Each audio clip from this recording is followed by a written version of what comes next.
Good evening, everyone, and welcome to the North East Non-League Show, episode 40, Newcastle Blue Star Special, sponsored by Jade Bell Her Game Tune and Facebook sponsor DJ Private Hire. Join us tonight, we have Andrew Bulford. Andrew, thank you very much for coming back on the show again. Not a problem, mate. Good to see you.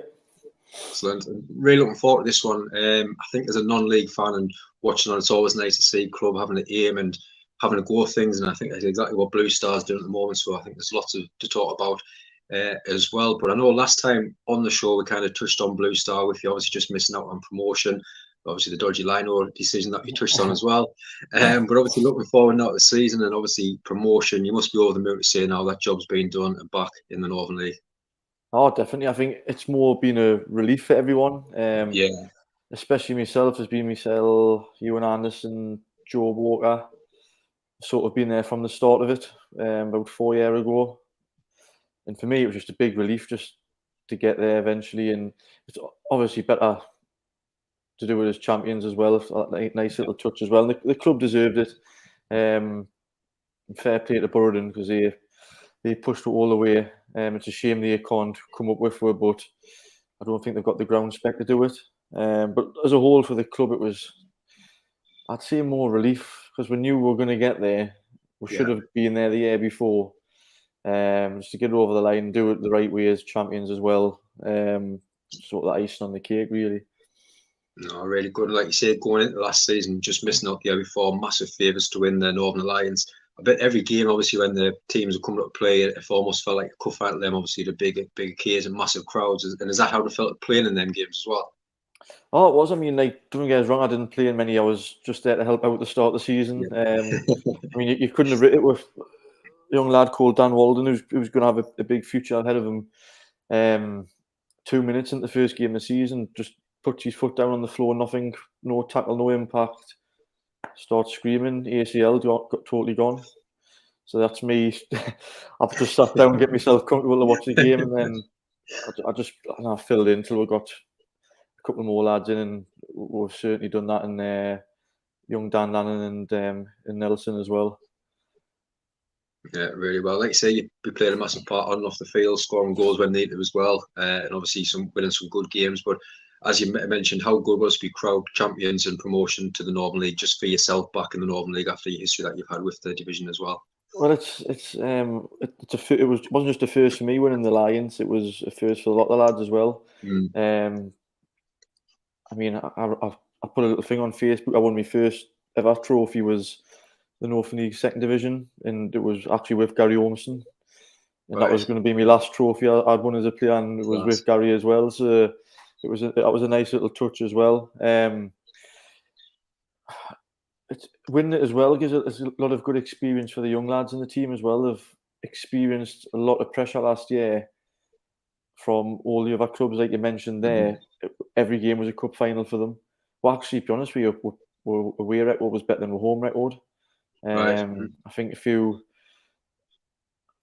probably wrong to say just the young lads, but a few of the players maybe didn't enjoy that big atmosphere and pressure that they had at Blue Star, or weren't used to it. Obviously, you don't know what clubs have been at, what crowds have had.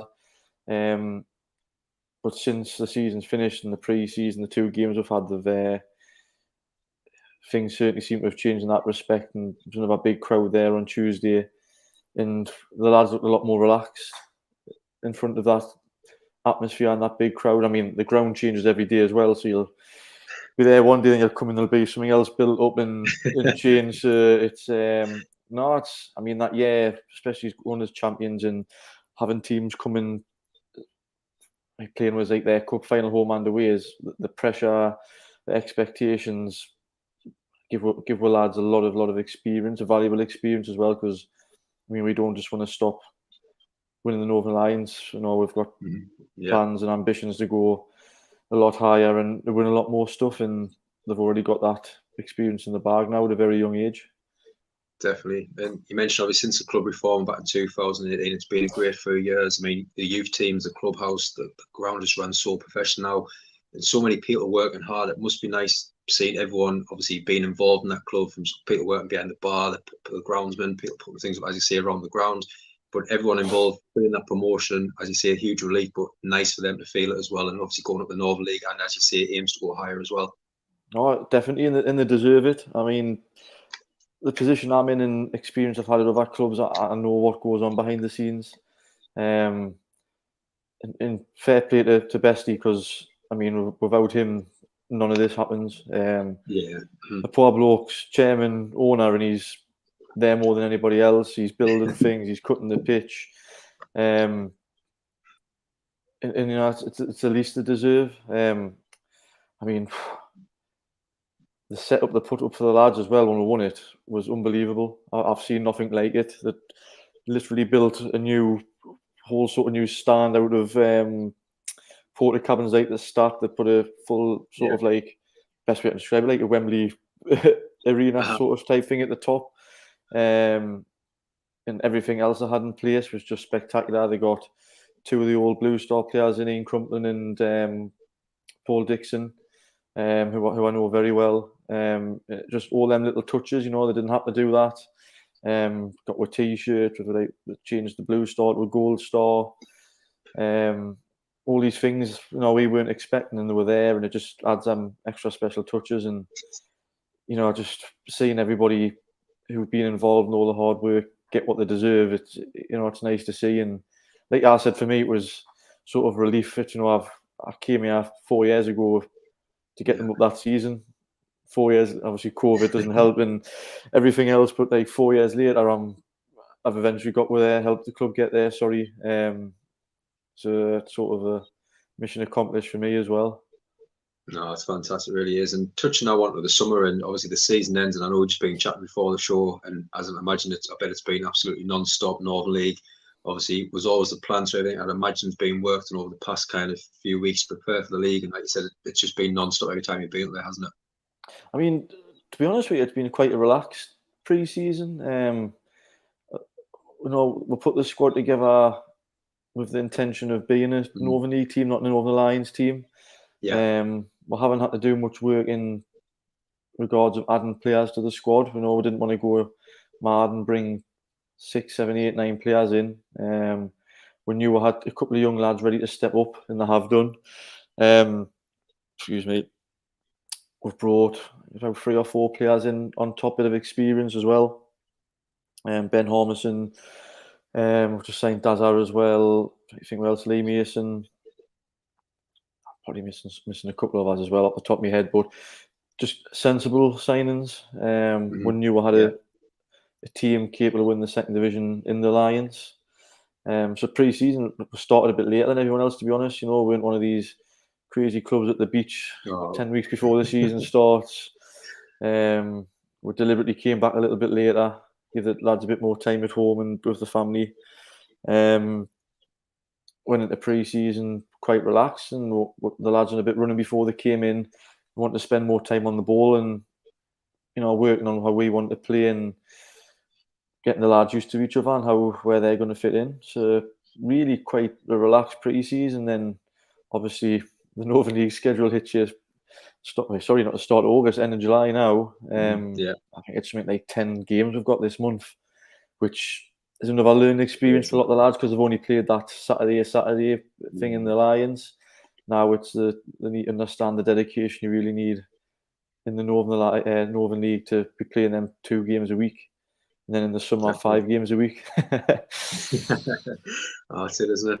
And before we chat signs, you just kind of touched on it there. I mean, how important was to get a lot of the lads who won promotion to re-sign, of the confidence of obviously keeping them going next season? You touched on it there. I mean, you look over social media over the last kind of 6 or 7 weeks. I mean, some clubs in the Northern League signing 20 players because they pretty much have to.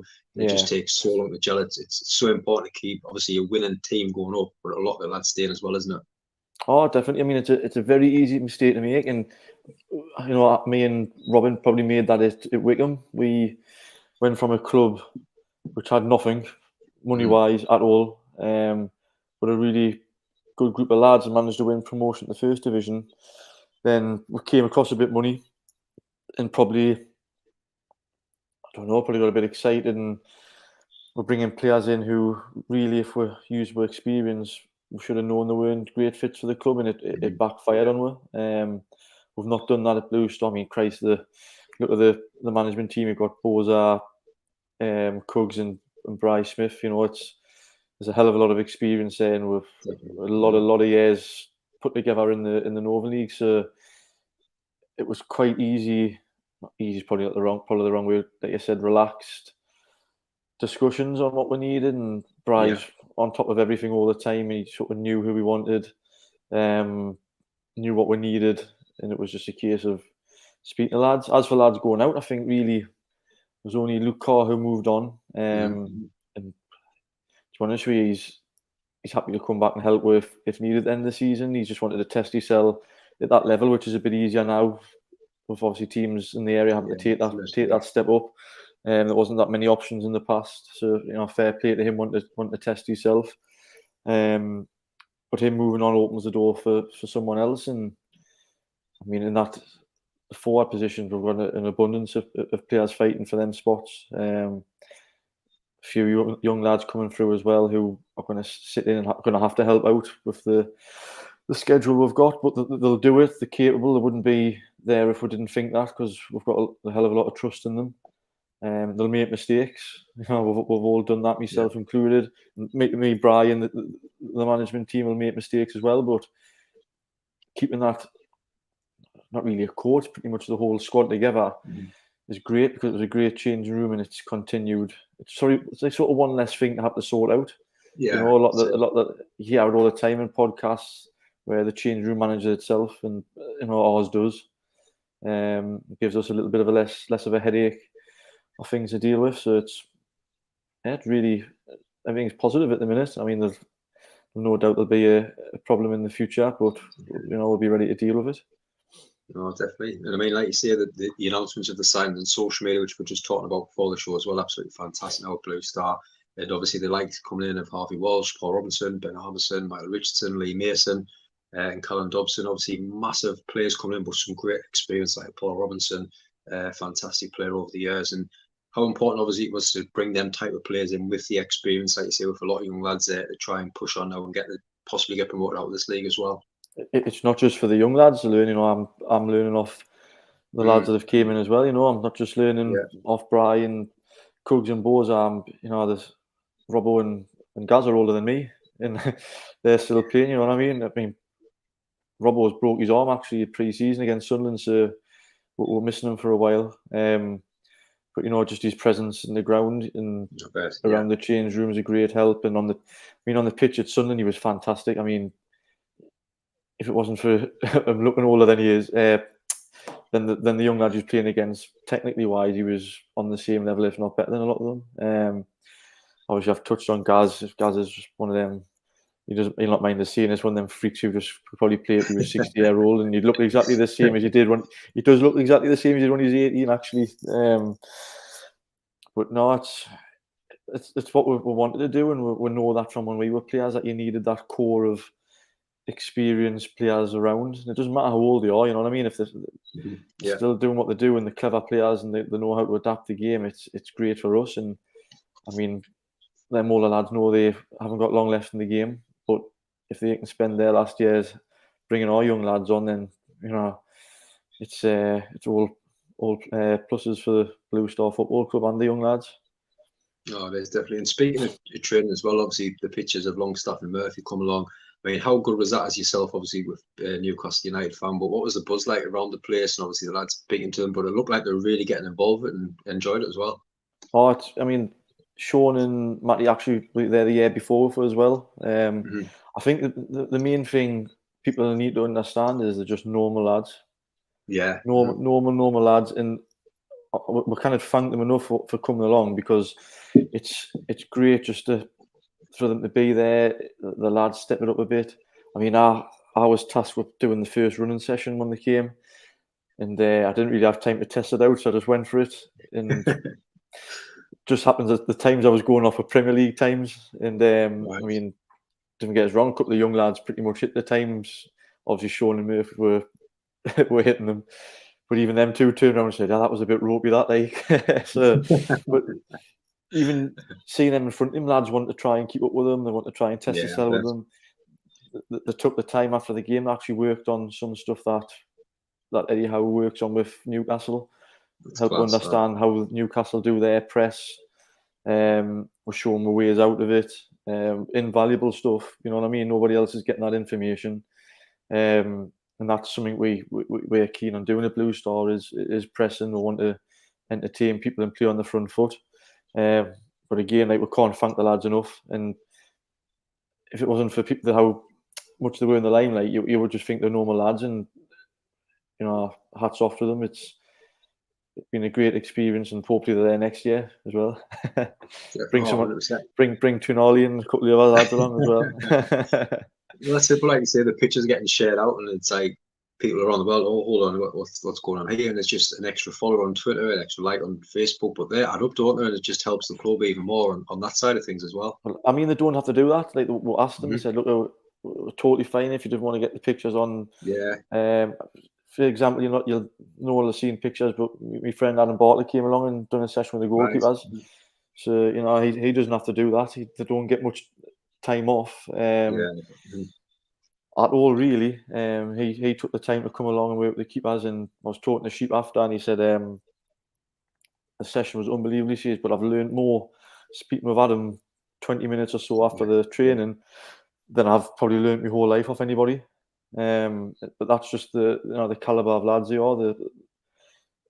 They've only give a couple of hours of the time up, but it's made a huge difference to a lot of lads.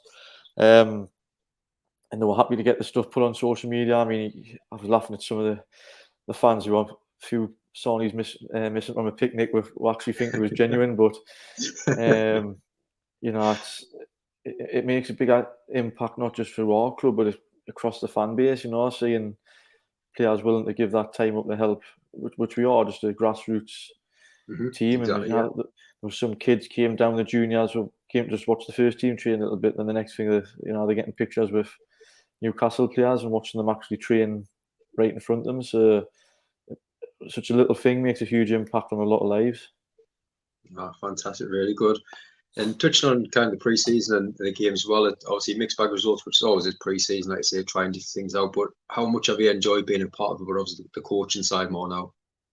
It's something I've always done. I mean, I was a very young age when I done my coaching badges. I think I was maybe 20-year-old when I finished my Ep40. So it's something I was put into at a very young age, and that's mainly thanks to like Rob Atkin and Neil Wilskill, who at the time were basically my mentors, and a lot of other coaches who you see now, John Carver's, Ben Dawson's, all great lads, great coaches. I sort of had a bit of an early bedding in coaching. Obviously, when I was at Wickham, I was starting to go down that route anyway. It was always something I was going to do. And to be honest with you, when Bry asked us to join the management team as well, it was, you know, it's an honour to be asked to do that, and it's at a club that I love, in the area I live. So it's, you know, you have that little bit of extra motivation to do well. I've learned a total new style of football. The style of football we're playing now is not something you would associate me or a team I was involved with when I was playing in my pomp. So I'm learning new stuff as well, and obviously being able to pass knowledge on I've got as well to help the lads. You know, everything's a bonus. It's just everyone's there to help each other and to help them improve, help the club improve. I mean, we've got some really exciting young forwards at the minute, and it's great passing little things on that can help them as well. And the best thing is the listen and learn as well. Young Dan used to get a few roastings last year because he was shoot on sight, which personally I don't mind. I was like that myself, but he's came back after the summer, and it's like he's just absorbed absolutely everything was said, and he's doing everything right. His positioning's better, his runs are better, his decision making's better. Same with Nelson. You can't knock the lads, and they're still, what's Dan now? He might even just be 18-year-old. 18-year-old, and he 30-odd goals last season. I set him a challenge the other night as well to beat my first season in the second division record. I think he thought I was lying, to be honest, but I'll get the records up somewhere to prove it for him. But he likes that. I can see it in his eyes. He's like, I'm going to beat that. And challenge, yeah. You don't see a lot of strikers now want to be like Harry Kane, dropping off, blah, blah, blah. He just wants to score goals. And for me, that's all I want to do when I was a forward, and that's the way you should be. And it frustrates defenders, it frustrates other lads, senior lads in the team, because they think when he should pass it, the next thing you know, he whips it in the top bin, or he'll miss a couple of shots, he'll have a go at them, then 89th minute he bags you a winner. It's one of them, and it's what his job is, and he's doing it, and long may it continue. No, plus, I think before we get into the first couple of games of the season as well, thank you everyone that's been watching so far. I really appreciate your support as always. Any comments, get them in as well. We'll get them out before the end of the show. And if you haven't already, please hit that subscribe button as well. Past 1,000 subscribers now, so thank you so much. Just making the channel grow as much as we can now. And getting on to the first couple of games of the season, the 3-2 win at Jarrah, the 2-1 win the other night against Yarm as well.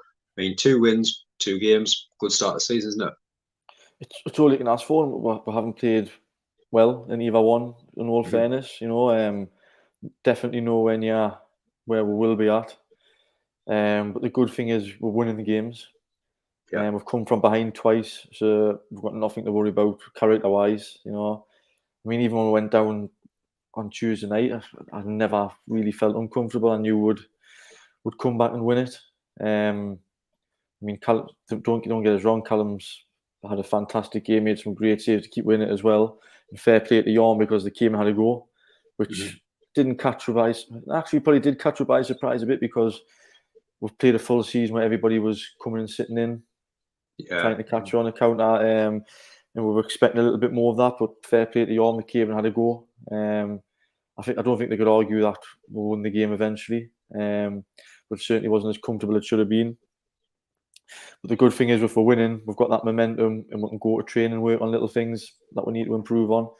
And we will do that with the calibre and the character of the lads that are in there. Lads will be ringing each other, speaking to Bri, etc., trying to sort out them little issues we've got. But it's a long season. I mean, what's there still 36 games left or something now? That's without VOS, cup runs, etc. And yeah, we probably will get beat at some point, but it's how we react and what we're doing. I know with the lads we've got in there and the management team, it'll get put right very quickly. Yeah, and talks before the season, I mean, what was the kind of aims going into the league, going into the cups? Was there a kind of aim, or was just go out there and win as many games to see what happens, or was there a set target for the season? Our aim is just to win the league, win everything we can. We don't really see a point in having certain targets to win things, etc. Because if we want to win everything, we're footballers. We want as many medals and trophies on the cabinet as we possibly can. Would love a good VOS run. Who wouldn't? I agree, wouldn't. Would love to win it as well. Is that a realistic achievement? I think now, if you'd asked us this 15 years ago, no, not a second division team. Now, with the teams on the tape promotion, I would say yes, it is a realistic aim. And I just know if I have a good VOS run with the support we get at Blue Star, it'll be one hell of an experience. It'll be wild. I mean, you may think I'm exaggerating here, but I think we'd start hitting 2,000 fans every VOS game if we had that. The away trips is always, even in the Lions, like heading to Wallerton, there'd be like a bus load going up, and we're having a great time at Jarrow there when they went away. There's always a bus on. The junior set that we've got now as well, we've actually spent a lot of the main aim at the club at the minutes on the junior side of things. And they're down at nearly every game now as well. All ball boys or mascots, they're in and around the players. They're encouraged to come along to the games as well, home and away. And obviously, Bestie's fantastic at making sure those things happen, and he'll make sure that they're looked after as well, which is great. And there's just a great buzz around the place, not just from the senior team, but from the junior setup as well. I mean, again, the junior setup were probably neglected at the last few years because we need to get the first team in the Northern League. It opened a hell of a lot of doors for her. And we're trying to put that right now. We're making mistakes, like I said, but we know that the intentions and the aims are all positive and for the good of the club and for the community. Because that's, again, another thing we're heavily invested in is the community as well. Creating jobs for them down at the club, getting them involved as volunteers, getting them the parents involved, so not just dropping the kids off and leaving them. They're there. There's the bar, etc. is open for them. They're encouraged to come to games as well. And I mean, the kids the other night, with our coach, a lot of them as well, are coming up and the big massive smiles on their faces, absolutely loving it. Yeah. And again, it's just the little tiny things. It's a bit like what Newcastle's doing at the minute. Little tiny things that the club, the owners do, but it has a huge impact, and it's not rocket science. It's just the basics of looking after people and looking after your community as well. No, definitely, it's huge. Like you say, that the great work that social media that's doing with the interviews off the field. Obviously, that, like you say, the ground's looking amazing at the moment, and the youth side's coming through. The long-term plan of the club, obviously, with the football pyramid now, it's so much better for the North East, and there's a step up all the way. I mean, just look at now, how far can this club actually go over the next few seasons, do you think? It's a hard, I don't really look too far ahead, but the setup, I'd say, is 3 or 4 leagues above what it should be at already, without a doubt. And I know personally for a fact that it's going to get better and better as well, with the plans that are there in place. I think these next two seasons, maybe the second division, first division, Northern League is going to be where we create the fan base, create the support, the infrastructure that's going to see where we end up. We're not stupid. There's a hell of a lot of clubs trying to do the same as us, or have done the same as us. We've just started the process for an academy for the club as well. We're linked with the local school, Excelsior. That's only going to keep improving and developing as well. And knowing Bestie personally, if he was on here now, he'd be saying we're going to the Premier League. but it's why not? It's not impossible. It's extremely hard. You look at like the South Shields and Gateshead and Darlington have dropped from that league, and it's very hard to get out of. But I don't see why we can't. I'd say next 5 years, I wouldn't be surprised if we're out of the Northern League. But I know what the Northern League's like. There's a lot of surprises. Very, very tough league. Obviously, the standard's a bit weaker through no fault of anyone's own. It's since the clubs had to be forced to take promotion, that was always going to happen. So it's up to clubs like us to try and take advantage of that and build from there. I mean, some of the young lads that we've got coming through as well in the next 2 or 3 years, if we do get that promotion, are going to be hitting the ground running. And especially the academy and the young players we've got now who, look like they're like 11, 12-year-old. You're touting the parents going like, we're preparing you because we want the club here when they're ready to hit when they're 16, 17, 18. And it's hard to believe because you're talking about 5 years in the future, but there's no reason why that can't happen and won't happen. No, that's great, isn't it? And you touched on the fan base as well. I know we kind of chatted about this last night on the Newcastle women's football show as well, and we kind of said, obviously, we both support Newcastle. We've seen on social media how there's tickets and the ballots. I know it's all being sorted now, but I think with that happening this week, and I think a lot of people are going to miss out on tickets next year, it's going to see more fans coming out of non-league, and especially in Newcastle. That crowd, I can imagine next year is going to get bigger when the fans are getting a bit, when they're losing out on the ballots, maybe it's time after time. You might only come down, watch that one game, and I think, hold on, that 80 quid I might have got a ballot ticket for, I can come here, watch that, have 5 pints, a burger, and I'm coming home with change where I wouldn't have at Newcastle. I think that's going to help massively over the next couple of years because of how well Newcastle's doing as well, isn't it? I hope so. I mean, we're actively trying to change the games to Friday nights when we can. And fair play to a lot of the clubs, they're all up for it. And it's, I mean, as a player and the management team, we prefer that because you get the weekend to yourself again. You know what I mean? It's I mean, set up at our ground now, Christ, you can get anything. You can get your pint, you can get merchandise, you can get burgers, whatever you want there. You don't have to go for. Got the VIP stuff to set up in the corner as well for sponsors, etc. I think I'm sure they're setting something with someone from down south for like stag do's and stuff in the corner, so nice. It's only going to get wilder down at Blue Star. But I think the good thing is with the area as well, it's and people won't mind saying that Scotswood and Benwell is a deprived area. Probably a lot of people can't even afford to pay for one ticket to go and watch Newcastle United play. Never mind get a hold of one. The clubs, it's more exciting, you can hear every word that's said, you can see every sly little thing that's done to people on the pitch, etc., etc. But that's that's what the excitement of non-league football is. You can speak to the players. The players will be in the bar with you after the game. That's something we, as a changing room, especially last year, because the year before, people would go home. We made a big point of you need to show your face in the bar. Not to have a pint, if you're having a coke or you're having your food or you're speaking to some of the committee or the fans or the kids and they love it. It makes a massive difference. But no, you're totally right. I mean, we've seen a lot of that when Ashley was still in charge of the club, or crowds probably dipped once the new owners come in a bit, and understandably so. I mean, where the club went in the last year and a half, 2 years is, I don't even think the club expected that.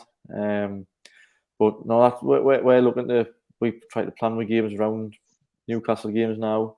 I think it'll also help that a lot of the Newcastle games are going to get moved to Sundays or Monday night football, stuff like that, or later kickoffs, which only benefits us as well, because some people will end up having the full day out, on a Saturday, come watch us, then straight into town watch Newcastle, and why not? You know what I mean? It's I don't know what the admission is now. Is it £5 or something for an adult? I couldn't tell you. You're getting a pint for under £3 or something. Getting your food for next to nothing as well. It is a no-brainer if you've got nothing on, you love watching football. You kind of beat it as well. I had to sneak this one in before the end of the show as well. I've just kind of pictured the other day, 10 games in, and I was just imagining all the players injured, the strikers. There's no options. Would you ever get the boots back on and get back on the pitch? Look, I'd always keep myself fit. That's just me, whether I'm playing or not. If I do anything for the club, it's not just because I'd want to play. It's just a mentality you have as a player, and when you've been in strong changing rooms, is sometimes you've got to do things you don't want to do or shouldn't be doing for the club. But I think, honestly, we spoke about it the other night, we're having a laugh about it. I telling Bri if he wanted to dust my boots off, I would, but it was just laughed off, unfortunately. But no, if I needed to, I would. Of course, I wouldn't. I'd upset a few defenders before I blew out my arse at the end of the game. But no, it's like boxers. The last thing to go is a punch, and a striker, the last thing to go is your eye for goal, and it's just getting there's the problem. No, I still get a few goals. I can definitely imagine that. But Andrew, thank you very much for coming on the show. Like you say, we wish you and the club the very best of luck. Like you say, from the outside looking in, it's absolutely amazing the things that's happening down there, and we wish you the very best of luck. And I know we're going to try and get along to a game sometime this season as well. So yeah, thank you very much for coming on the show tonight. No problem, mate. It's great to see the show doing so well as well. It's like, as a double probably since the last time I spoke with you. It's testament to the work you're doing, isn't it? So I'll hopefully see you down the club soon. We'll have a couple of pints. We'll see if I can get you in the VIP, the Scotchy stack, they call it. Scotchy stack, it'll be an experience for you. Excellent, man. But again, everyone that's been watching as well, we really appreciate your support as well. This is the last show now for about the next couple of weeks. Got a little bit of a family break now. Got a few days off work, so I'm going to enjoy every minute before getting back into it over the next couple of weeks. Lots of more shows planned coming up. A lot more former Newcastle players coming on as well that we're chatting with. A lot more looking backs with a lot of the former non-league players as well that's coming on. And obviously the ladies football and the men's football as well. So much to look forward to in the North East this season. But again, everyone that's been watching, thank you so much, and I hope you enjoy the rest of your night as well.